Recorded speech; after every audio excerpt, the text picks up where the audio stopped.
English translation, 708th contact Tuesday, the 29th of May, 2018, 9:28 hours. Ah, Ptaah, my friend. There you are waiting. Greetings and be welcome. Thanks for your welcome. I also greet you, Edward, dear friend.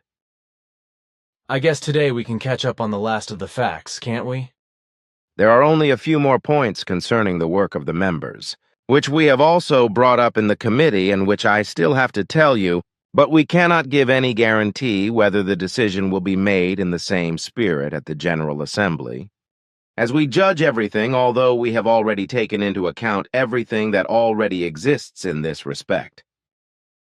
However, the final decision must be made by General Assembly resolutions. Of course, but the work that the two of us still have to do together still has to be done, which can be right after our official conversation, whereby this then probably does not have to be recorded in a report, as we have done in the last few weeks, and as we have always done with the private visits and conversations. We will not change that. Good. In the end, the whole thing would go much too far. Because if I had to call up and record all the private visits of all of you or the conversations held during them, just like all the conversations of the last 4 weeks, then I could do nothing else day and night but call up the conversations, sit at the computer and write and write again. It is really enough to call up the official conversations and write them down, which has already resulted in 15 volumes of 500 A4 pages each from 1975 until today. Whereby the 16th volume will also soon be full again, because we have had so many conversations lasting for hours in recent times.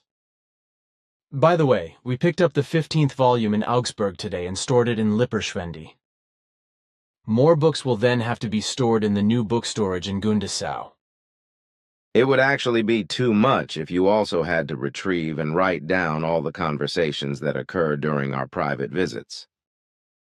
As for the book storage in Gundisau, it is to be assumed that this will then suffice. I also think so, because for my part I may only write one more book, if that.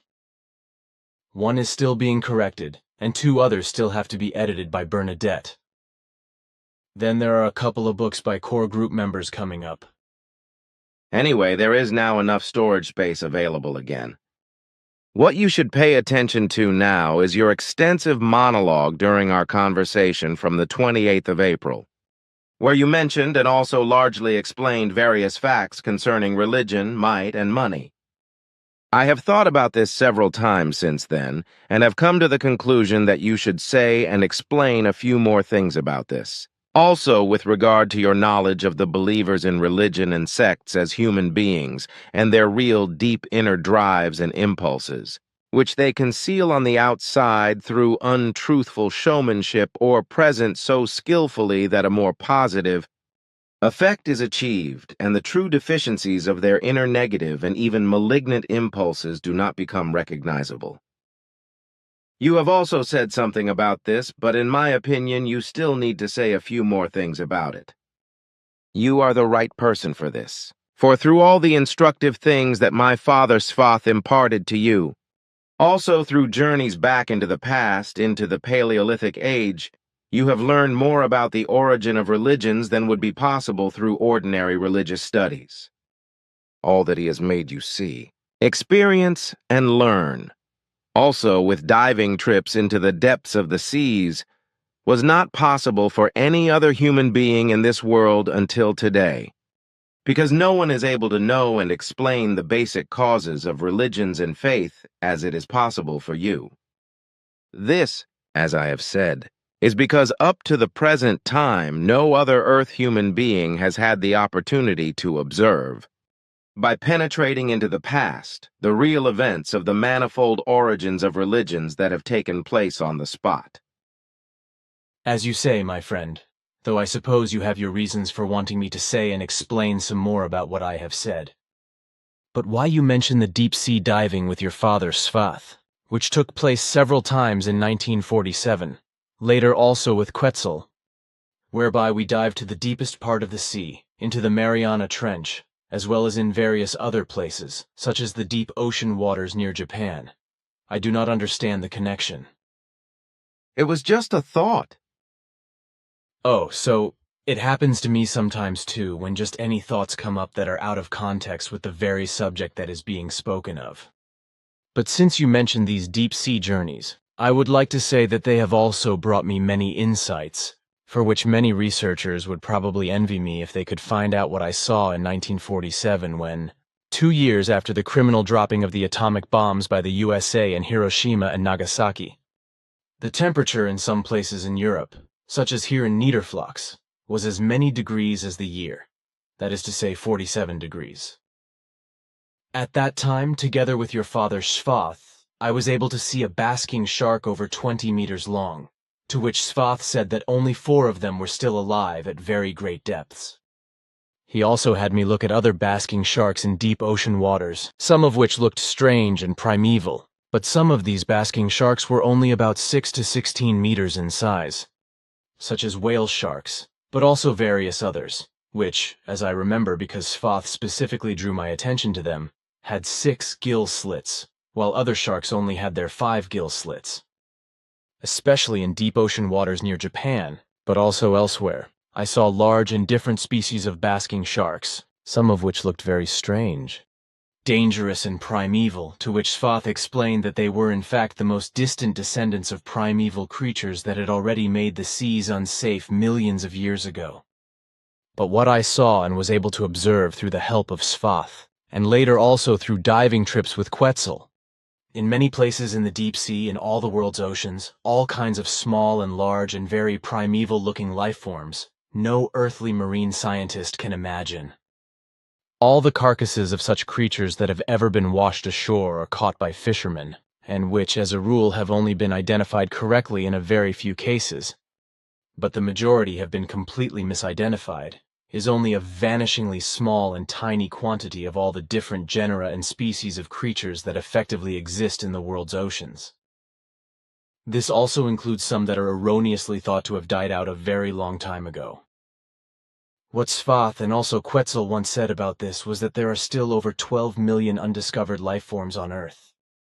This is correct. If we are only talking about life forms that have their habitats in marine waters, inland waters, and other special water areas, because the total number of still unknown life forms in other areas comprises another number that has to be calculated with almost 20 million. These are hitherto undiscovered life forms of all sizes, precisely from the smallest to the largest living beings, which are found worldwide in wetlands, floodplains, swamps, bogs, in caves, in the soil, in normal land forests, minerals, materials, in other living beings themselves, in the atmosphere, as well as in primeval forests, mangrove forests, and in fields, meadows, gardens, in wastelands, deserts, steppes, in and under the ice masses of the glaciers and the Arctic and Antarctic, as well as in the depths of the ice waters, the mountains, the underground and above-ground villages and cities, as well as in human and animal dwellings, etc. exist. Consequently, a total of about 30 million undiscovered life forms can be assumed, of which the earthly scientists researching in this respect do not even have a clue yet. But now I would like to address you again that you should say and explain something further about what you explained everything with your long monologue during our conversation on the 28th of April, because I think that further explanations are really necessary. You are probably right, because the whole thing cannot be explained enough. But I think, because you mentioned the past journeys with Svath into the Paleolithic age, etc., where already the first form of belief arose, after which then after little more than 2 minutes from it the first killing, that is to say the first murder, took place, as I have witnessed and experienced observantly, that I do not need to talk about it. It is also not necessary for me to talk about the gruesome religious human sacrifice rituals that I have witnessed in various other epochs among different ethnic groups and clans, together with Svath, but also with Asket. Well, I think that would go much too far, because the whole of what I can explain and elaborate on in another longer monologue already covers a great deal. Consequently, there is not enough time even today to list all the facts.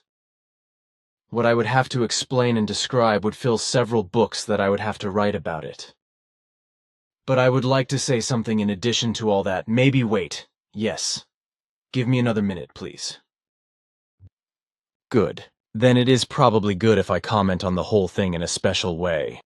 But this will again lead to a longer, but this time also incomplete monologue, because nothing can be said completely that needs to be said and explained.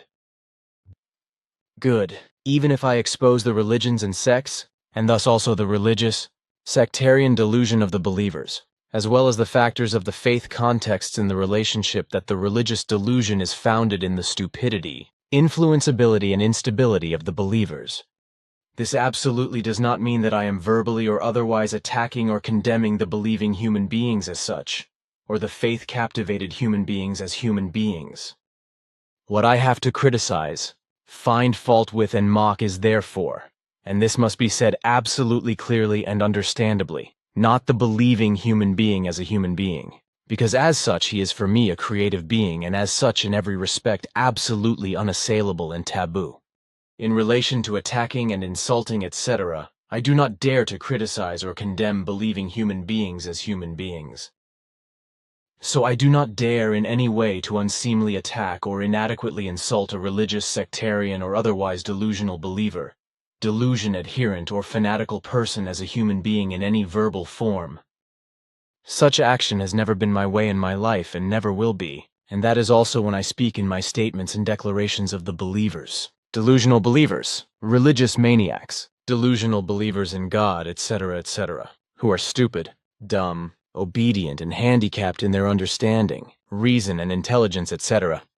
For in each individual case, this only corresponds to the usual and customary manner of speaking when something unjust, wrong and unjust, etc., is recorded and denounced in a human being. However, this must never be misunderstood to mean that the human being himself as such or the human being as a human being is to be attacked, but only his wrong views and opinions that run counter to real reality and truth, his religious faith, his character, the impairment of his intellect, his reason and intelligence, but also his impaired conscience and the deep inner malignant instincts and the wrongly presented attitude arising from them.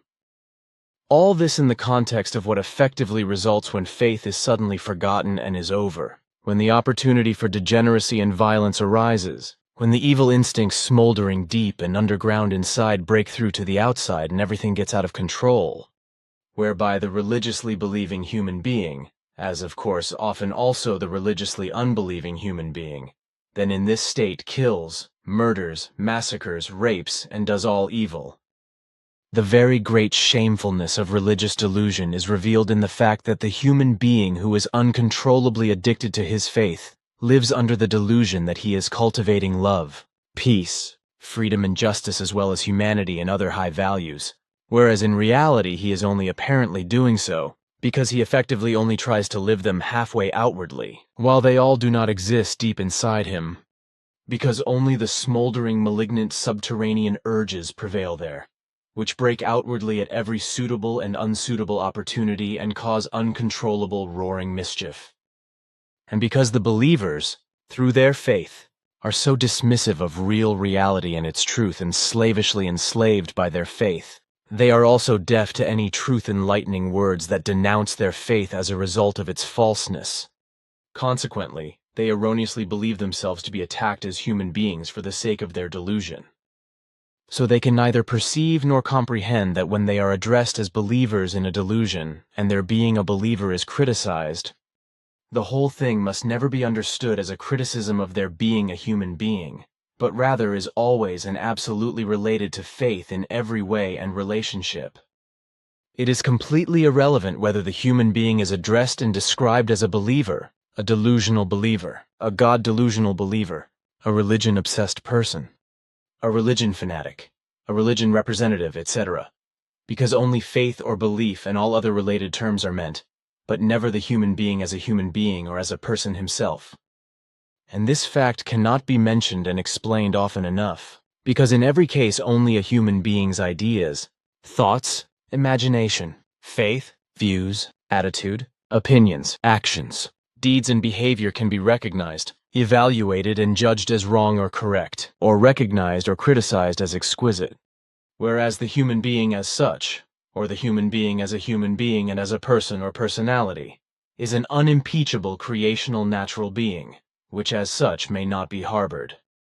In this way, therefore, the religious belief or delusion of the human being and the human being as such are to be understood, whereby it must also be clear that in every relationship and in every case it is not the human being himself who acts, but always only his entire bodily capacity for mobility as well as his intellect, his reason and intelligence, which are effectively the executive factors, but not the human being as a being and personality.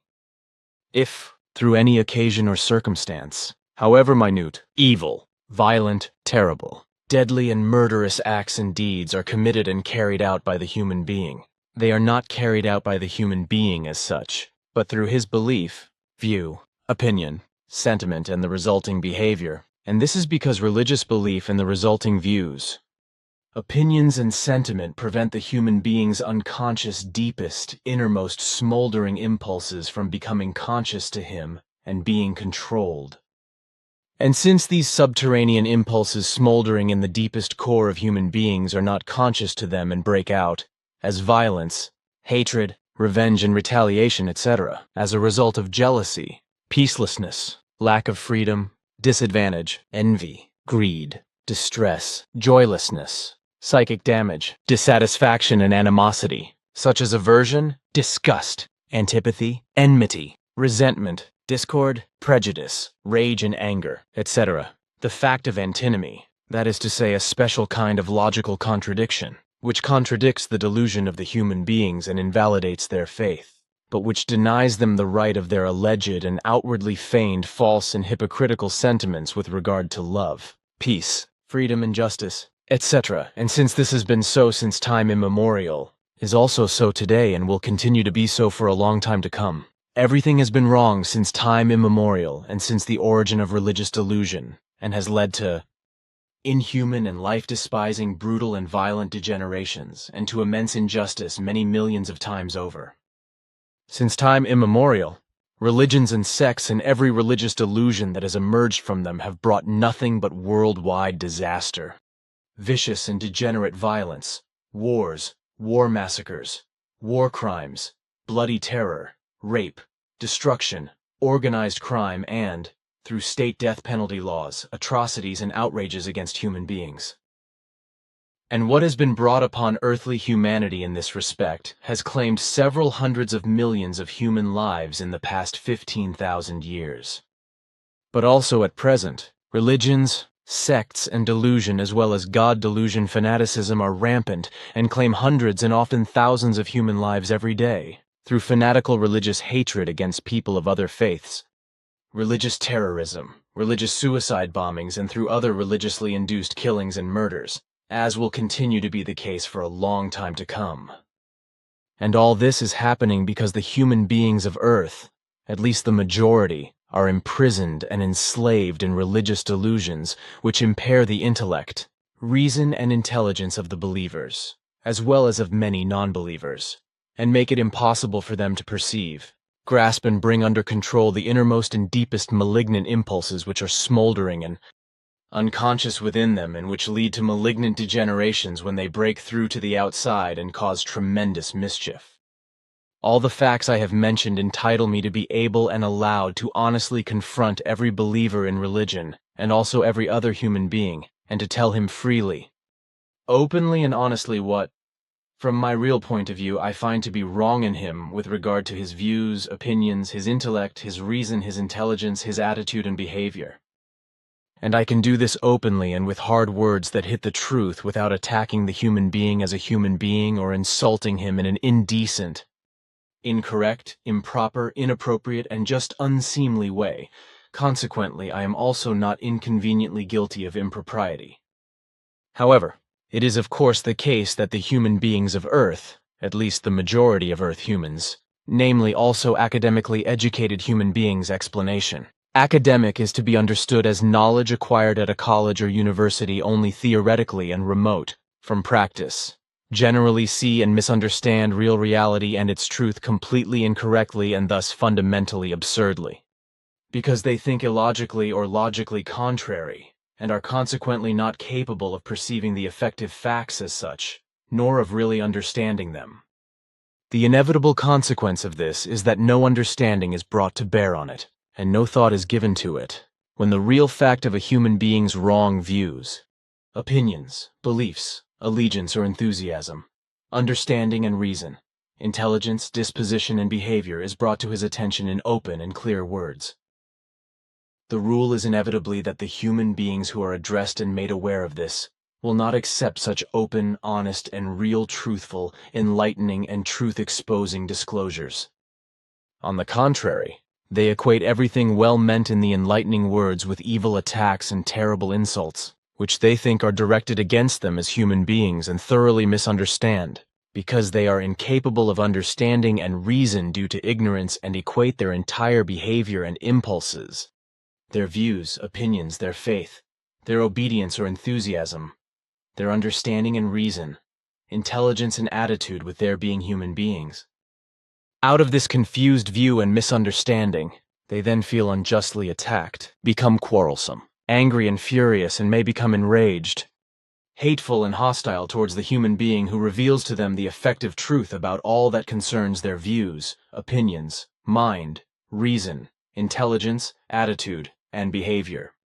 In this way, however, they fundamentally prove to themselves, which they are unable to perceive and grasp in their lack of understanding, their inadequacy of intellect and reason, as well as their instability, uninhibited ability to be influenced, and the thoughtless credulity through which they thoughtlessly allow themselves to be duped, trapped and deceived by religion and other faith, and sect catchers, captors of bondage and enthusiasm through lies, deceit, fairy tales, dogmas, and handed-down fairy tales and fantasy stories, as well as actions and deeds, etc., etc., and deceived and degraded into delusion, bondage, or fanatical enthusiasm.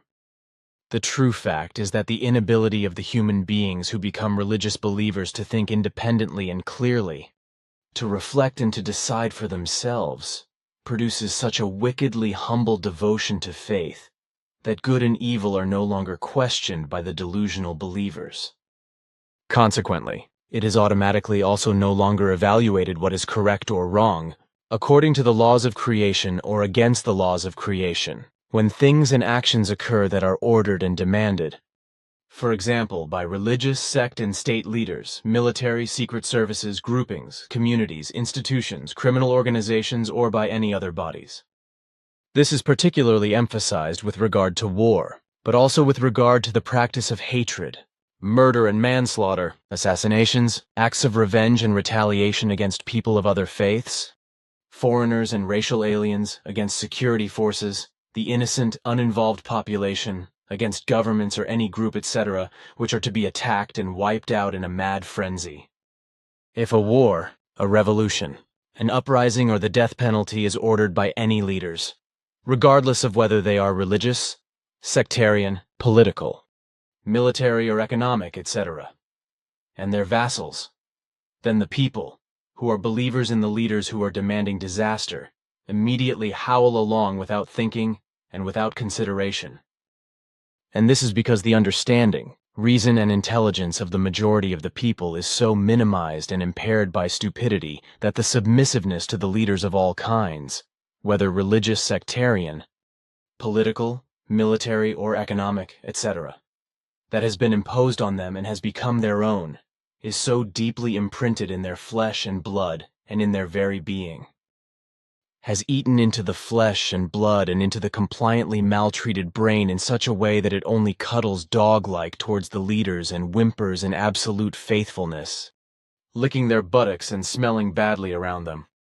So it happens that all the believing human beings, no matter whether they are religious, secular, or imprisoned by the authority of the leaders, believing and obedient, and in the aforementioned way impaired in mind, reason, and intelligence, do not defend themselves in any way against the dictatorial machinations of those obsessed with the power of leadership.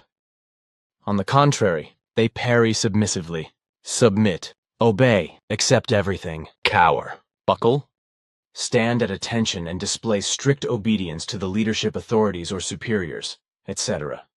In this way, they surrender to the dictatorial machinations of those obsessed with leadership power. In this way, in their faithful obedience, They also surrender completely to the hatred suggested to them against alleged enemies and go to murderous wars against them. And they do this in order to indulge their delusion of faith and obedience, as well as for the sake of the obsession with power of their leaders. Heads of countries, commanders, and warmongering and peacemongering wire pullers, in order to become murderous themselves, to murder, to kill, and ultimately to be massacred and die themselves. And when human beings use violence of any kind, be it torture, beating, raping, killing, and murdering, then no thoughts, no feelings, and also no other impulses arise in the perpetrators of violence, because everything runs completely automatically and uncontrolled through the malignant instincts bursting forth from the deepest inner being. If the deepest secret impulses of the majority of humanity on earth, as well as the religiosity of the majority of believers in all religions and sects, and the resulting real views, opinions, attitudes, and behavior in these God delusionists in daily life are perceived and analyzed in detail, then an extremely unpleasant truth emerges. This is because it is recognized that their deepest inner smoldering impulses, as well as their outwardly resulting visible behavior, are not compatible with their outwardly displayed ethos. Explicitly, their outwardly displayed emotions, actions, and outward behavior are completely contrary to their innermost deep-seated bad habits and bad values. So, in truth, in a hidden and outwardly misrepresented way, they exhibit a behavior contrary to their ethos, namely in a false and disguised way with regard to their morality, their sense of duty, their sense of obligation, their loyalty to duty, morality, as well as their sense of responsibility and their sense of responsibility. On close observation, it can also be perceived and established that their ethics, too, are nothing more than a shabby show, which they treat thoughtlessly and do not give any thought to what, in truth, are completely different unpleasant and unworthy impulses. Views, opinions, attitudes, and behavior, which are smoldering deep in their innermost being, and can break out and break through at every suitable or unsuitable opportunity. And if this happens through some circumstance, which can be as small as an iota or as big as an enmity, such as jealousy, hatred, revolt, or war, then for the majority of human beings on earth, and thus also for the majority of religious delusionists, it is the end of the outwardly acted ethics. Consequently, the feigned and only feigned love, peaceableness, humanity, and morality, as well as the feigned valuable moral attitude, the good character and the fraudulently feigned advantageous way of thinking can no longer be maintained, because their subterranean innermost urges break through in a hopelessly malignant way. And it is particularly bad that the whole majority of Earth humans and the majority of religious believers in God's delusion know nothing of the existence of the impulses smoldering deep in their innermost being. Because on the one hand they are not instructed in this respect, on the other hand they do not think about themselves in this respect, and are not interested in self-knowledge.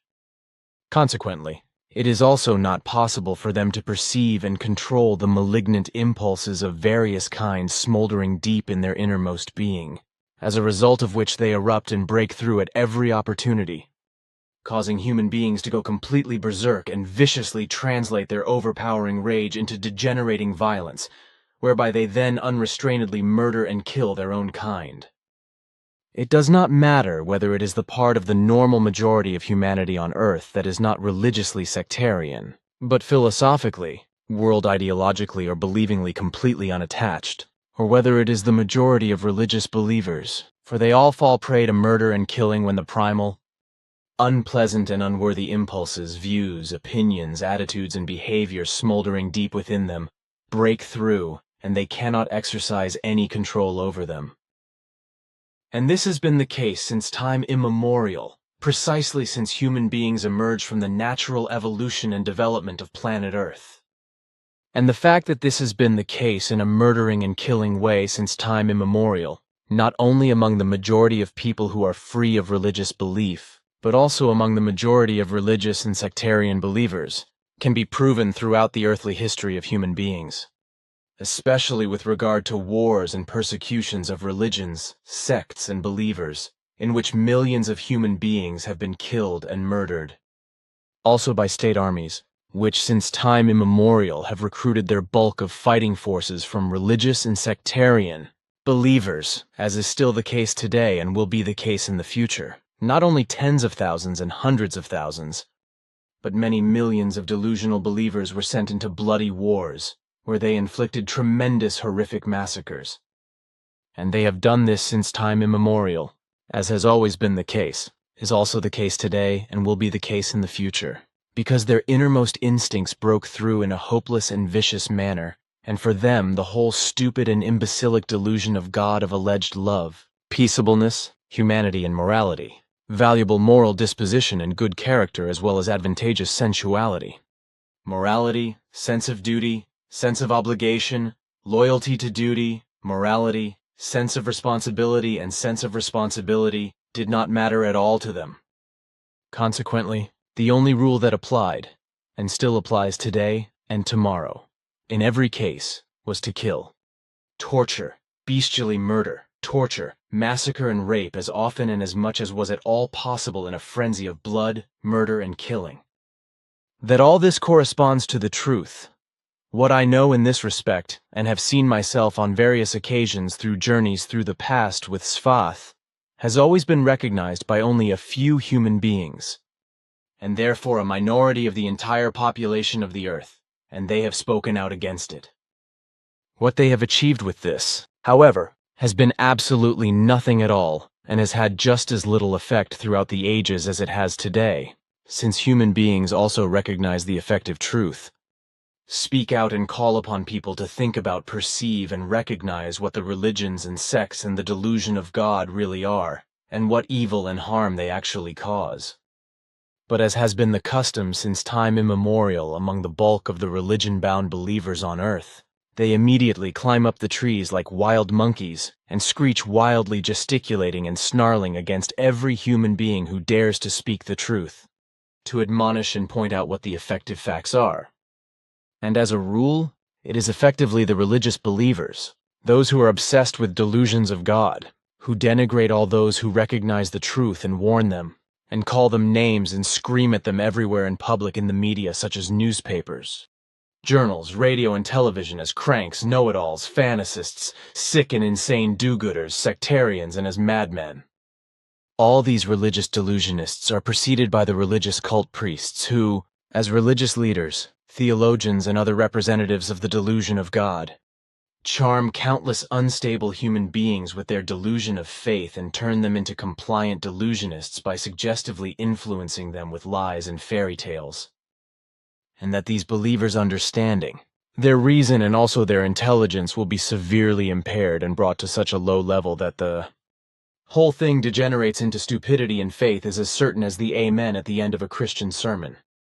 And that the nonsensical nonsense of the Immaculate Conception by the Holy Spirit of God should have led to the birth of a Son of God, should then be believed unthinkingly by the Christian believers and become a rock-solid delusion of faith that is unavoidable.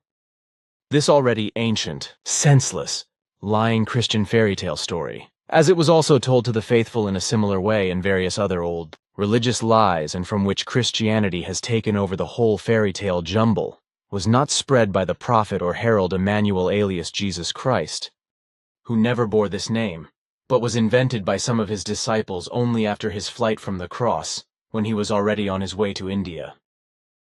He was also accompanied there by his twin brother James, his companion and disciple Mary Magdalene, who was devoted to him in deep platonic friendship. Mary Magdalene was never really his lover, but his stepsister, who held him in deep brotherly love, and was fathered by Joseph with his first wife, who came from Magdala on the Sea of Galilee, and died giving birth to their daughter Miriam Mary Magdalene. Miriam, the mother of Emmanuel, was also on her way to India with him, but she did not survive the hardships of the journey, and died in the north of Pakistan, and was also buried there. What is still to be said, however, relates once again to the instability of the believers who, through their religious delusion of faith, shaped in this way by the suggestive persuasion of the believer-catchers, who are themselves addicted to the mad delusion of faith and are dog-like worshippers of God, lie in wait for their victims just as deviously as the worshippers of God mantis shrimps. And this comparison is really similar to the actions of the praying mantises, which are active lurkers and remain motionless for hours until a victim approaches them, which they then grab with their tentacles and devour. But if the God and religion delusional soul catchers are taken as a parable, then they too are always lying in wait and looking for victims who, when they get into their claws, suggestively drive them into a slavish God delusion with religious sectarian delusionary tales, and then exploit them through offerings and religious taxes, etc. And the fact that in the process, and this must be repeated and said another time, the believer's energy and power of their understanding, their reason and intelligence is impaired to the point of stupidity. They are unfortunately no longer able to perceive in their delusion of faith. This, as well as the fact that everything is stopped and stifled, so that they are no longer able to think independently and rationally about everything, and to recognize the truth of real reality. And the fact that, in fear of divine punishment, they also personally no longer dare to make a decision for themselves as to whether or not they want to fall prey to the suggestive whisperings of the dogmatizing God delusionists in dog-like piety. That is then only an inevitable consequence. So, out of the piety of faith, it also comes about, if it arises from any circumstances, that in the name of God and the delusion, unhesitatingly, people are killed and murdered. Innocent human beings and alleged enemies are massacred, and mass murders and even genocides are carried out. This, while they as believers, before they commit such monstrosities, run into the soul launching pads or into their houses of worship and in their fear and cowardice hypocritically pray and, dog-like self-degrading, beg their God for victory and blessing. And if the whole thing is seen and judged from a clear point of view, then it can be said with a good conscience that religious delusion, its ways of acting and proceeding and its entire degenerations have been preserved criminally the same from time immemorial up to the present day, and will also be carried far into the future. So the delusional believers in religion continue to hold up a holy book in one hand, if circumstances so dictate, while in the other they brandish a knife or a firearm and use it to cut the throat of the next person or put a bullet in his head. And that this is indeed the case is also recognized by other human beings who do not allow themselves to be influenced by religious bullshit, but use their intellect, reason, and intelligence to think for themselves and decide for themselves, uninfluenced by suggestive tales of religion and faith. Unfortunately, it is the case with all these human beings that their perceptions and insights in this regard are of no avail to Earth humans. Even when they speak out and shout into the world the whole catastrophe of the effects of religious insanity and its monstrously inhuman, and humanity criminal madness. And this is so because the human beings who are delusional believers in God are blind and deaf in their lack of understanding, in their lack of reason and weakness of intelligence to the effective real reality and its truth, as this newspaper clipping also states, which is exactly aligned with what also corresponds to my insights, experiences. The fact of the matter is that all these faith hearers, be it religious, political, military, state command, philosophical, or purely worldly, are unstable with regard to comprehensible self-responsibility, inner peace, inner freedom, and self-determination, and therefore have no healthy, righteous, and justifiable opinion of their own, but only accept and represent those that are drilled into them by the leaders, or told to them by some other suggestive fellow human being. With regard to the instability of the majority of human beings who are in need of faith and allegiance, it is demonstrable that the suggestive influences exerted on them by religious believer catchers in the religious believers, and in the case of political military state allegiance catchers in their believers and allegiance catchers, quickly and uncontrollably increase the incapacity of the latter to perceive and comprehend the clear and effective facts with regard to real reality and its truth. This means that human beings who have become slaves to a belief also being slaves to it, regardless of whether the belief and the associated slavishness are of a religious, political, military, or governmental form. In doing so, the believer's listeners live in fear of being punished if they do not follow the rules, guidelines, and regulations of their faith listening, which are imposed on them by their religious faith or by state and military laws, thereby forcibly forcing their personal decision and freedom away from them. Consequently, It is in religious faith as well as in state and military behavior that there is a forced and inescapable faith obedience against which the majority of unstable humanity does not dare to resist for fear of punishment. The consequence of this, however, is that on the one hand, degenerated religious and sect leaders can conjure up religious wars against those of other faiths in their delusion of God and incite their believers to bloody, murderous, and terrorist massacres in defense of their delusion of faith associated with imperiousness. This delusion is based on the primitive, blunt faith of unstable, weak human beings who pathologically believe in something higher and in self-exaltation, because this makes it possible to push their own inability and personal uselessness, as well as their own failure in life, out of the realm of responsibility. Similar to the degenerated work of religious leaders who are afflicted with delusions of God, and who viciously force their delusional believers into bloody and violent religious wars, as well as murder and terror. The same is also done in a similar way by the state, secret service, and military powers. Basically, it is not the peoples themselves who sow, cause, and instigate hatred, discord, lack of freedom and injustice in the world, but the misguided and nonsensical teachings of the religions, sects, philosophies, and diffuse worldviews, as well as the inept and irresponsible rulers of the state, their advisors and other vassals, lobbyists, military, secret services, psychopathic hangers-on, and uninformed supporters from various strata of the population. The peoples are and will be forcibly and compulsorily bound by state and military laws, whether the citizens like it or not, because in this respect their free will to decide and act for themselves is usually stifled, and they also have to pay financial military dues through forcible state military coercion in order to provide military services or to perform military service. If a war is then instigated by the state powers or the military, those doing military service are forced to obey orders. Failure to obey threatens execution as a result of refusal to serve, to go to war and murder alleged enemies.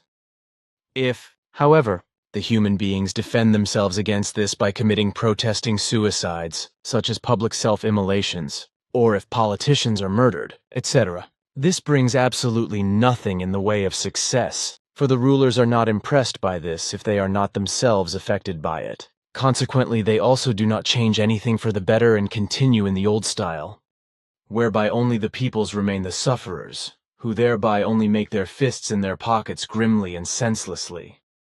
And as is the case with the majority of humanity on Earth, this is done without resistance, whereby the innermost suppressed instincts of the killing and murdering fighters quickly break through and, consequently, the bloodshed and murder breaks through in a hellish way as a passion and murderous blood orgies and massacres are organized on the alleged enemies, and women and girls are also raped.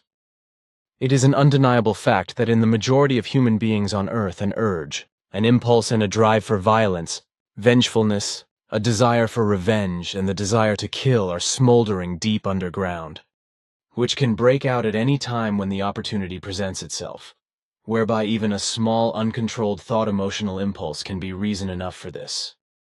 In the external sphere, it is other things that appear as triggers, such as alcohol, an order, drugs, jealousy, enmity, money, possessions, an unkind word, wealth, religious faith, other delusions of faith, music, hatred, envy, greed, sports enthusiasm, quarrels, bad moods, and much more. Instead of basing one's thoughts, feelings, and behavior on a religious belief, any kind of bondage or enthusiasm, and indulging in these senselessly and pointlessly, for which a lot of money often has to be paid, such as taxes for religions and sects, contributions to football clubs and other sports organizations, etc., the development of a clear mind, effective reason, and intelligence would be of the utmost importance.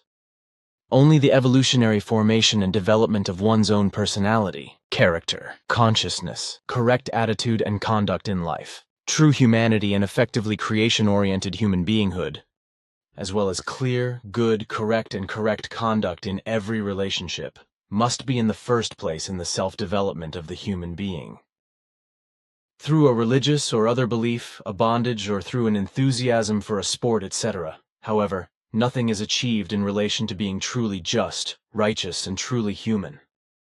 And this is also so in the sense that if the human being only indulges in his delusion of faith, his bondage or his enthusiasm, his personal development in terms of self-initiative and complete independence, completely falls by the wayside. As a result, there can be no will of one's own to personally come up with a good idea, energy, and strength, and to create something consistently useful and valuable from it on one's own initiative.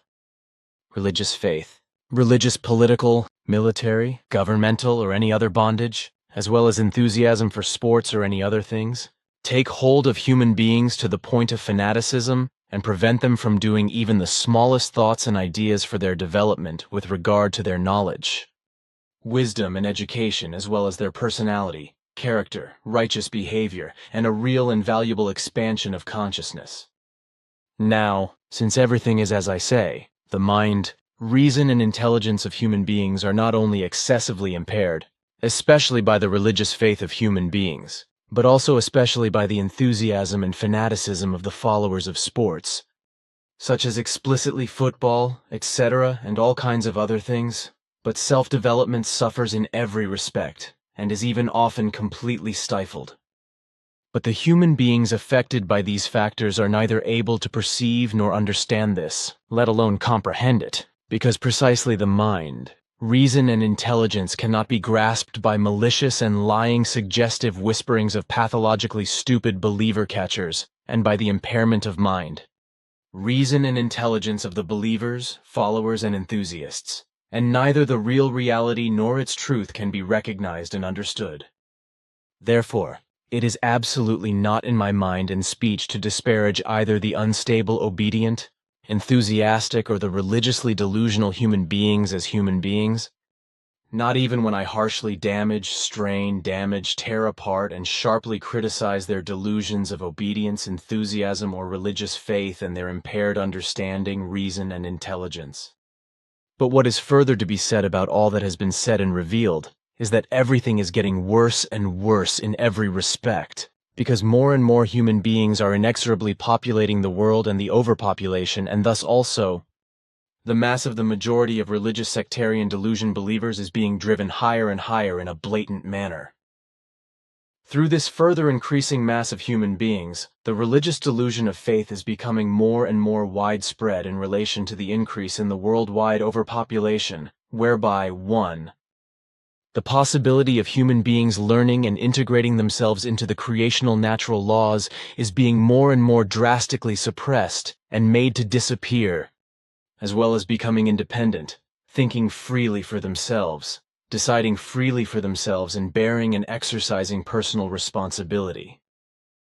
And 2, due to the rapid development of technology, especially by means of devices such as apps, television, radio, and the internet, and thus due to the transmission of information that has long since degenerated, which no longer has anything to do with communication, learning is also becoming less and less in the way mentioned above. As a result, everything is also falling more and more into negative forms of not learning more with regard to thinking for oneself and deciding for oneself within the framework of self-determination and personal freedom, because the majority of Earth humans are dominated by the greed for constantly new technical achievements and their possession and use. The consequence of this, however, is that also the sense for real love and righteousness, the values of life, peace, freedom, and justice, as well as for the true values of life, true humanity and compassion, etc., is withering more and more and is even completely lost.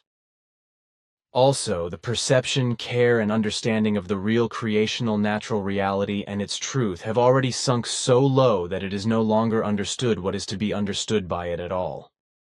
Interpersonal relationships have also already reached such a low point that, as a result of the use of internet information technology, which has long since become impersonal and pathological, a miserable lack of communication, and thus also a roaring indifference to one another has arisen among the majority of Earth humans, is spreading further and ultimately leads to even family members becoming hated strangers to one another. Basically, I want to say that earthly humanity is absolutely and completely overwhelmed with the progress of all technology, and how to deal with it in every respect, and consequently cannot deal with it, especially with electronic technology. This is used by the Earthlings in an absolutely idiotic way, in an immature toddler manner, just as with regard to application information transmission, whereby communication among human beings and interpersonal relationships are being destroyed more and more, and indifference in every relationship is becoming more and more catastrophic. Also, the surveillance mania through dragnets, etc., has already become a problem, leading to total personality transparency, and thus to so-called transparent human beings. The surveillance mania has effectively already become a pathological mania in many areas, to such an extent that it can no longer be stopped. And the whole thing ultimately leads to the human beings being spied on by order of the state authorities, as well as by criminals, the military, secret services, security services, and any other elements. As a result, all freedom and even the personal sphere of human beings are controlled and monitored right down to the most intimate areas, whereby scenarios such as those depicted in science fiction films become an effective reality. And once I have said everything in the manner mentioned, then I am naturally attacked, insulted and condemned by all those stupid idiots who deny the whole of all my explanations and statements because they are not accessible to the truth and, moreover, are absolutely incapable of rational and intelligent thinking and truth recognition, and vegetate in a malodorous, morbid delusion of grandeur of their primitive and consciously retarded wanting to know better. Which you will be right about.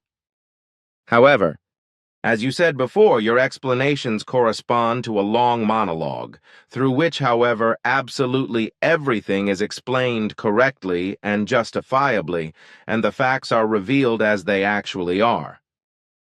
In your explanations, however, you surprise me again and again with your choice of words, your formulations, and precise explanations.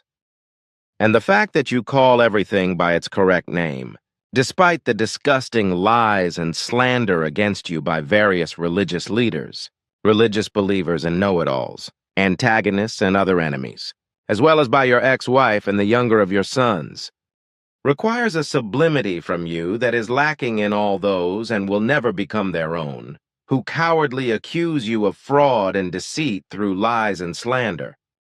The unfortunate hatred and the unfounded accusations directed against you, as well as the foul-mouthed and disparaging defamations and pretended false facts and insults, are so vulgar and rabble-rousing that it must be absolutely clear to every rational and reasonable person that the accusations and insinuations, as well as the malicious and low-minded attitude of those attacking you, are unacceptable. The accusations and insinuations made against you, as well as the malicious and vile disposition of those attacking you, must be absolutely clear to every rational and reasonable person. And consequently, only unstable, gullible people can fall for such incriminations, believe them to be possible, and fall believingly for them. Thanks, but the detailed explanation and calling everything by the correct name of the facts, as well as the use of necessary powerful terms and words, etc., that is what your father Svath taught me. But I am not interested in the antagonists who are spasmodically striving and living under the delusion that they must crush and destroy me and my work in their hatred, jealousy and envy, in their primitive revenge and stupid retaliation, unjustified and for whatever reason, or as a result of their delusion of faith. So I don't care about that either, but continue to do my work in peace, because as a rational and responsible human being, one has to fight for the good, the correct and the real truth. Otherwise, evil and degeneracy, lies and slander, hatred, revenge, and retaliation will triumph. And if the good, the right, and the real truth are not fought for, then the powerless, the insecure, and the intimidated will be defeated, who are weaker than the conscienceless unrighteous, who in their stupidity are wicked, morally conceived, and irresponsible liars and slanderers. However, when the adversaries in their antagonism, hatred, and in their imbecilitat, that is to say consciousness handicap, in their persistent state of clearly far underdeveloped cognitive abilities reveal themselves in public, then they only harm themselves. And they also do this when, in the state of their unusually primitive, over-exuberant limitations of consciousness with regard to their affective behavior, their self-deprecating attitude, and their mind and reason-poor behavior, they disgrace themselves in the face of fellow human beings and the world, make themselves impossible and ridiculous. Because they achieve exactly the opposite of what they actually want, as a result of which they ultimately become angry and rotten over their failures, then that is their business alone. Unfortunately, these human beings learn nothing. Consequently, they gain no experience from everything they experience because effectively they do not become wiser through the years they live through, but only older and dumber. But what I have now expressed in a different way in relation to a corresponding reader reaction in the June Zeitzeichen number 95, whereby, as you can read here, I wrote the following in response to a corresponding question. As I have already told and shown you recently, I now want to mention again here in our official conversation, because you yourself have raised this subject again. Reader question. As a reader of your Feigu Zeitzeichen, there are two questions that move me, for which I gladly expect an answer from you, for which I asked you to publish it in one of the next Zeitzeichen issues. I also want to tell you that I have my sincere respect for you and am grateful for the work you bring to our world with your books and writings, which have helped me a lot, pulled me out of a deep hole of depression, and brought me joy in life and a life task again, for which I am infinitely grateful. But now I would like to mention my questions, which I would like you to answer in a time signal, for which I thank you and whose answers I am sure other readers would also be interested in. Acquaintances, some of whom know you personally and have only good things to say about you, drew my attention to an internet publication by your ex-wife Calliope and your son Methuselah, who are apparently working together with a Daniel Glore in order to give you a bad name in public in a primitive way, with unbelievable lies through false insinuations and slanderous allegations.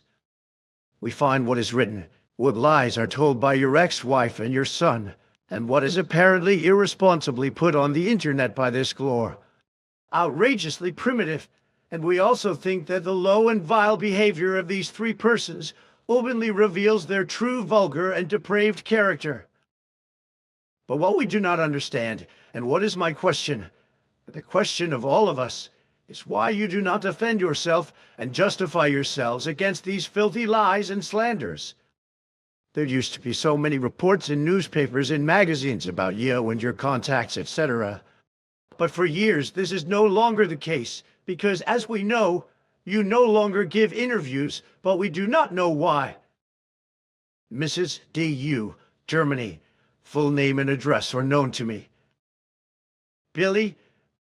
Answer to the first question, I have to say that I, as well as not our association or any member of the association, see no reason to justify myself and to lower myself to the same low and character dirty level of those deplorably stupid and vindictive elements who, as well as witnesses of my experiences and various happenings, etc., are trying to make me look like an idiot. Out of their insane, confused autophilia in some selfish, self-conceited and self-serving reasons, maliciously and vindicatively accuse me of lying and cheating, of swindling, of being a fraud, of being conceited, misleading and manipulative, and hatefully insult me.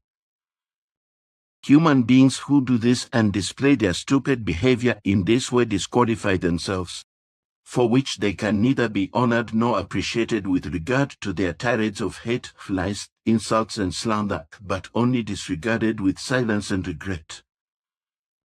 I can answer the second question by saying that I have refrained from giving interviews for years because, as a rule, statements once made, the declarations made, and facts stated are not truthfully reproduced by journalism, but twisted, falsified, and embellished with stupid and simple-minded comments or interpretations. Effectively, it was only rarely journalists who remained honest and truthful, while for many years all others did not stick at all or only partially to what I had said and explained. Various journalists even dared to invent interviews, which I had never given, then to publish them in various newspapers, together with stolen and even falsified photos, etc. So I can very well do without such fact-twisting, lying and slandering journalistic machinations, and besides, I am not keen on untruth being spread and the readership of newspapers and journals being lied to and thus misled. Daily. Yes, I did. And as I explained to you when we talked about this in private recently, I think your question answer was good and correct. Good. Then I would like to come back to a question that you also answered recently, but which is not in a conversation report, because it was of a private nature and related to coffee. In the course of time, we have spoken about coffee from time to time, but never openly, which is why nothing was recorded in writing, that it is also healthy for the human organism.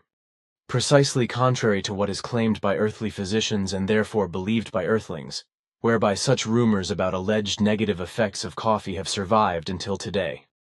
Even your father Shvath explained to me that the assumptions of earthly physicians and the belief of earthlings were nonsense, that coffee and caffeine were harmful to the human organism.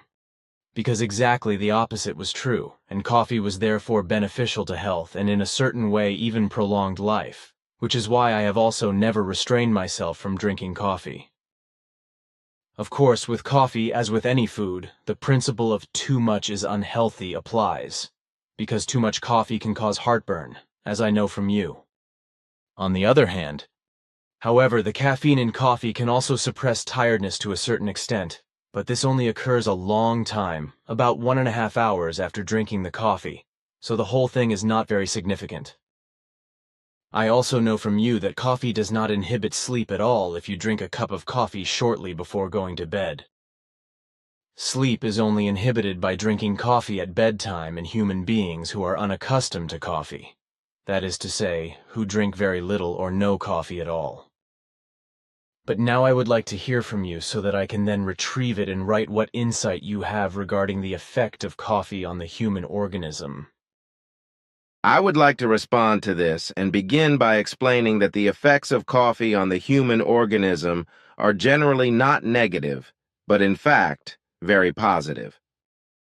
Starting with the claim that coffee drains the organism of water is just as fundamentally wrong as other silly claims, because coffee does not drain the body of water.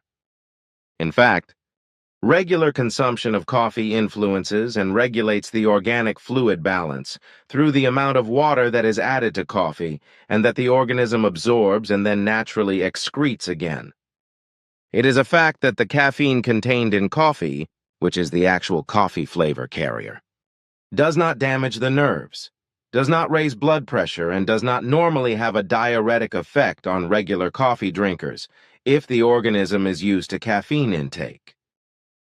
A diuretic and also only short-term diuretic effect usually only occurs when coffee is drunk only rarely or extremely irregularly. The water contained in coffee and necessary for brewing corresponds to the actual fluid factor, which is also needed by the organism and helps to keep the organic water balance in order. Consequently, coffee does not dehydrate the body.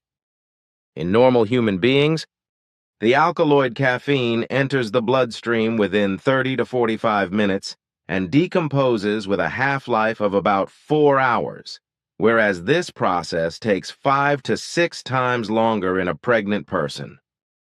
The processing and effect of caffeine varies from human being to human being and also depends on age and body weight, as well as on the overall individual organic state of health and the genetic disposition of the human being concerned. If coffee consumption is not overdone, caffeine has a good effect on the organism and stimulates the heart and circulatory system, increasing physical performance and also noticeably increasing concentration and memory. The important alkaloid caffeine also has a mood-lifting effect. And it also contains ingredients that have a medicinal effect, which in this respect is particularly helpful in the case of allergies, asthma, cardiac insufficiency, migraine, neuralgia, and pain. The caffeine in coffee stimulates the function of the cardiovascular system, so it does not damage it in any way, nor does it cause permanent hypertension or permanently high blood pressure. However, if you suffer from high blood pressure, you should still be sparing with your coffee consumption. In such cases, coffee consumption should be adapted to the condition, but not abandoned, because even with high blood pressure, coffee consumption and the caffeine contained in coffee do a lot of good for the whole organism. Coffee and caffeine also reduce the risk of bowel cancer, dilate the blood vessels, and greatly reduce the age-related decline in consciousness and performance, as well as greatly reducing the risk of mental dissatisfaction, dullness of thought and emotion, and thus psychological damage and depression.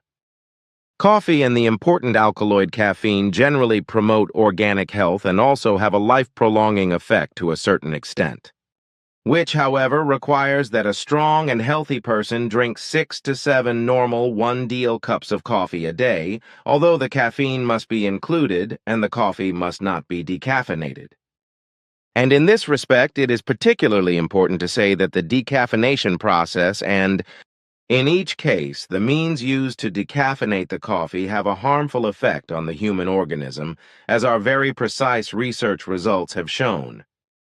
Decaffeinated coffee is usually produced by treating it with the solvent dichloromethane, which is undoubtedly carcinogenic even in the smallest quantities and is responsible for a great many cancers in Earth humans, as we have been able to prove beyond doubt through our research. In decaffeination, the same procedure is generally used for all methods, namely by first treating the pale green and hay-smelling green coffee beans with steam and then soaking them in the toxic substances. This soaking process flushes the caffeine out of the coffee, after which the still untreated green coffee beans are first dried and roasted. In principle, the daily consumption of normal and non-decaffeinated coffee is not harmful to the health of normal, healthy human beings, but even brings health benefits, in contrast to decaffeinated coffee, which according to our research is very questionable and harmful to health and often leads to various forms of cancer. From our research, we have come to the conclusion that if the human being drinks 6 to 7 normal 1 deciliter cups of caffeinated coffee a day, depending on height, weight, and state of health. This also results in a very favorable liver function, as well as a better natural function of the immune system. In normal, healthy human beings, 6 to 7 normal 1 deciliter cups of coffee per day, depending on their normal height, average weight, and perfect state of health, do not pose a problem to their health, but even have a positive effect on their health and concentration. Depending on height, weight, and state of health, it is advisable to adjust the amount of coffee consumed per day, which means that it can also be somewhat restricted, for example, to 3 or 4 normal 1 deciliter cups of coffee, if this is necessary, which means that each person must decide for themselves how their state of health should be assessed and whether or not coffee is good for them in smaller or larger quantities. It is therefore clear that the amount drunk each day must be taken into account. Because, as you have already mentioned, coffee must also be drunk in moderation and not in excessive amounts, and it must also be adapted to the organism's needs.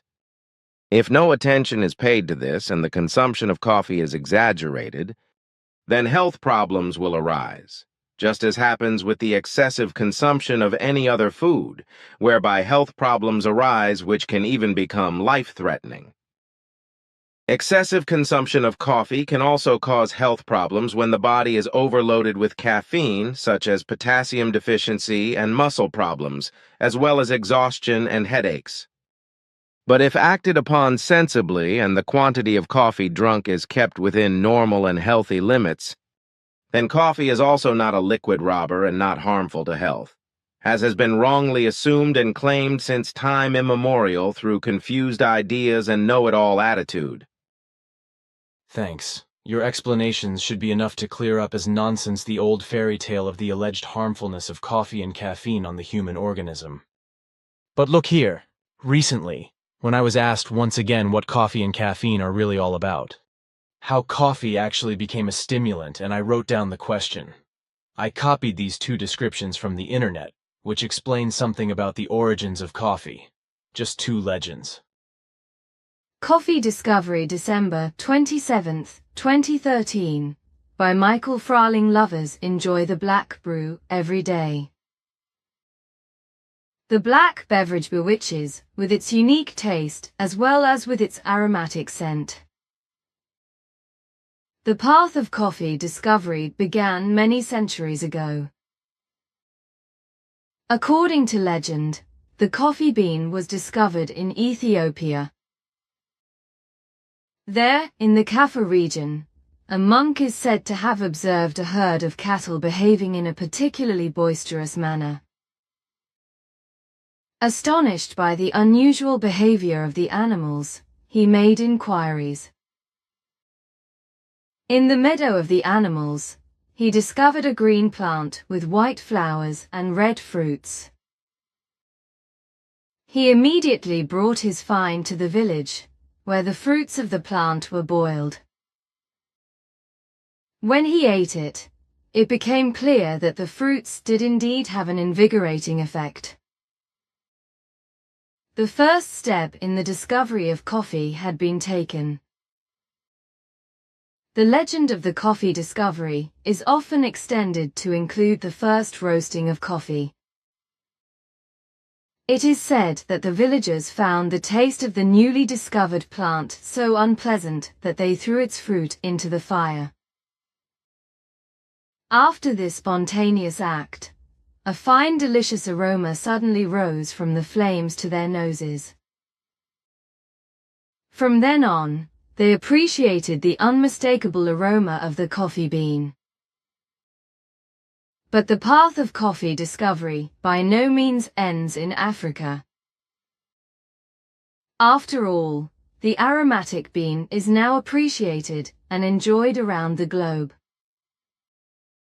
The coffee bean was spread by the Ottomans, who conquered large parts of what is now the Middle East, Europe and Africa from the 13th century onwards.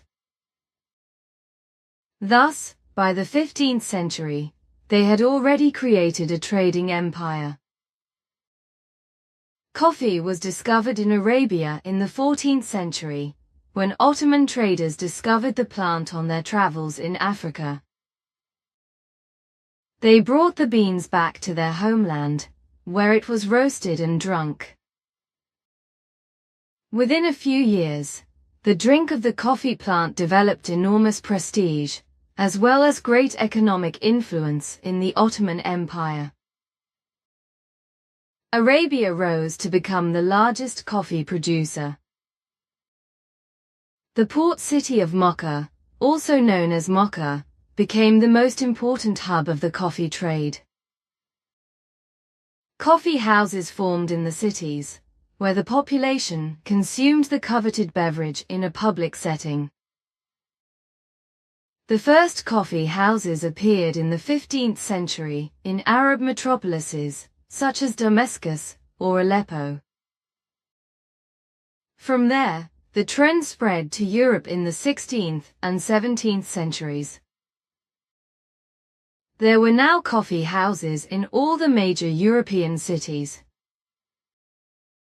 In the 15th century, it was mainly wealthy merchants who frequented the coffee houses. In the following centuries, they increasingly became meeting places for intellectuals, writers, and artists. Coffee houses were also the place where both the nobility and the bourgeoisie showed themselves. Coffee legend. From a purely scientific point of view, the Ethiopian coffee plant is the genetic ancestor of coffee grown all over the world. How it was discovered is told in Ethiopia to this day by the following legend. Sometime between the 6th and 9th centuries, the goatherd Kaldi lived in Kaffa. One day, his goats were nibbling on bushes at the edge of the forest. After a while, the animals started hopping around and running restlessly. Kaldi looked in and also tasted of the berries. In a slightly euphoric state, a monk from a nearby monastery met him afterwards. He, in turn, also chewed a few berries and then held a longer prayer session, fresh and lively. Soon the other monks were also feasting on the berries to help them cope better with the long devotions. And so, from the 11th century onwards, coffee spread as far as Yemen, where it received the Arabic name kahweh, the early word for coffee. From there, and that's probably why this variety was also given the nickname Arabica, it started its triumphal march around the world. It was not until the 13th century that it was discovered that coffee is best enjoyed roasted and brewed. This has not changed until now. Even today, however, parts of the population in the Kafur region enjoy coffee in the form of crushed coffee berries mixed with clear butter. By the way, coffee is the world's second most traded product after oil. Around 400 billion cups of this noble brew are drunk every year.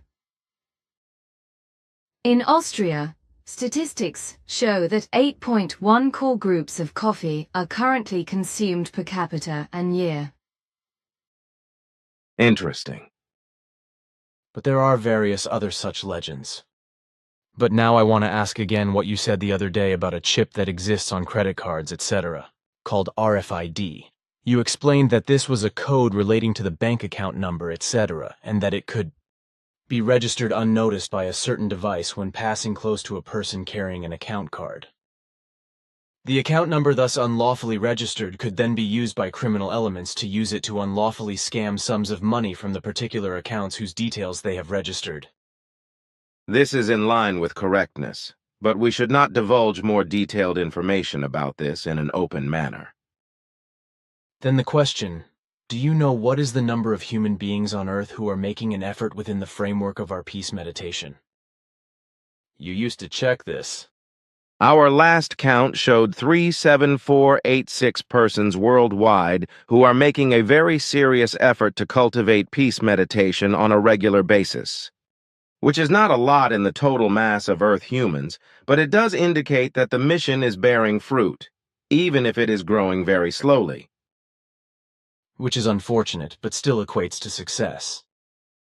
Yes, that is correct. But now we should still discuss that which relates to the elections, because the time... You are also right, but I did say that there would be a longer monologue this time as well. Then I have to get back in touch and... Can I raise a question on that? Of course, but I don't want it to be official. I get it, so... I will have to check back on that. I see, so then as we will of course abide by it. Then I must end our conversation now. If you have no more question? I would have. See these notes here? These are still the various questions that we have not been able to discuss even in our last private and official conversations, but which I am sure we can do on your next official visit. I guess we will have to look into it. But now I must go, Edward. Goodbye. Goodbye, Ptaah.